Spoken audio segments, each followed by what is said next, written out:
Au sommaire cette semaine, le biopic très attendu sur Dalida, un conte de fées moderne et décalé, le nouveau film réalisé par Edouard Baird, et en bonus, les premières images du prochain Romain Duris. Après Comme tu es belle et LOL, Lisa Azuelos a choisi pour son nouveau film de retracer la vie exaltée et mouvementée de Dalida, brillamment interprétée par Sveva Alviti, dont c'est le premier grand rôle au cinéma. Dalida, c'est la véritable tragédie d'une femme, rythmée par ses chansons, de sa naissance au Caire à son premier Olympia, en passant par ses amours, les soirées disco, ses voyages initiatiques en Inde et 30 ans de succès inoubliables. Elle était différente. Le regard des autres sur elle a été toujours important. Dalida n'est pas n'importe quelle femme. J'ai eu qu'une obsession, c'est qu'elle devienne la meilleure.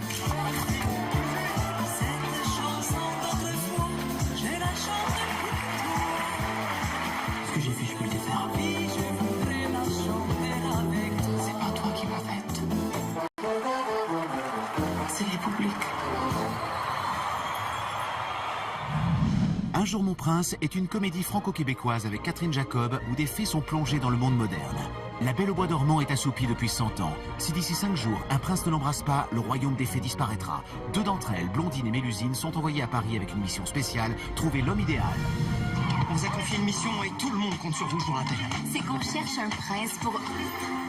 Savez-vous monter à cheval? Oui. Pourquoi?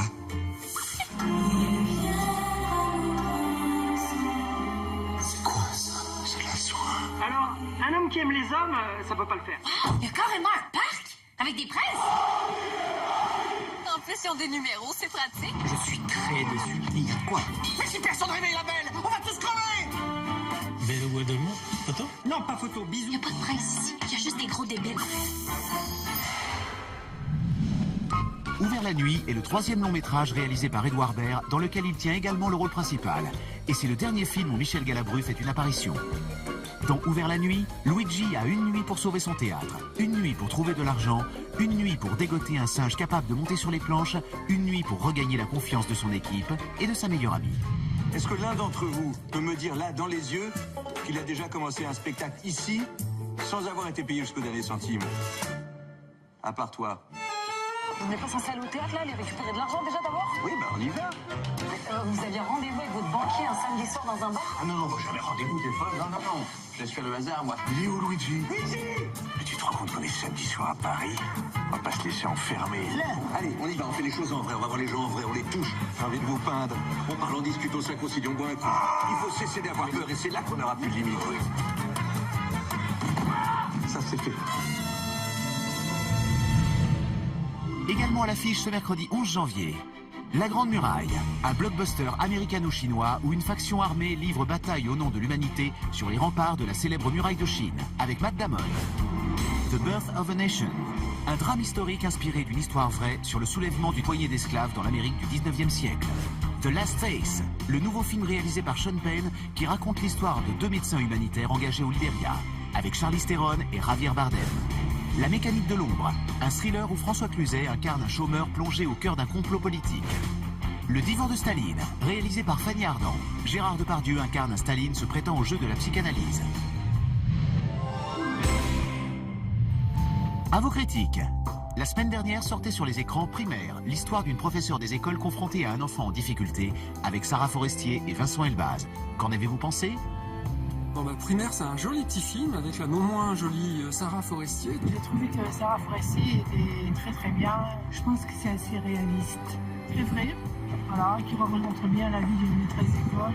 Des situations très précises qu'on a tous pu vivre à un moment donné dans notre scolarité. C'est pas ce qu'on peut appeler un grand film au cinéma, mais c'est un film sympathique.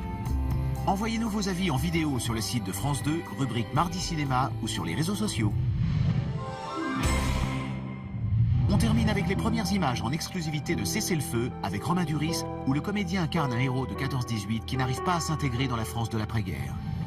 T'es guère bavard. 4 ans là-bas, ça se raconte pas comme ça. Allez, retourne dans ta tranchée, vieux.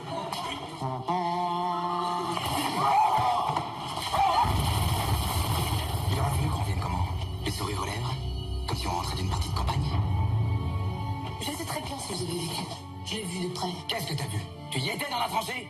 Personne ne sait. Personne ne peut savoir.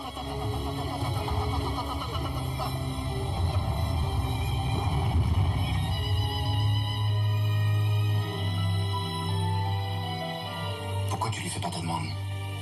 Je viens avec toi. Retrouvez Cessez-le-feu en salle le 19 avril. Mardi Cinéma l'hebdo, c'est fini. Rendez-vous la semaine prochaine pour de nouvelles sorties. En attendant, retrouvez-nous sur France2.fr, rubrique Mardi Cinéma et sur les réseaux sociaux.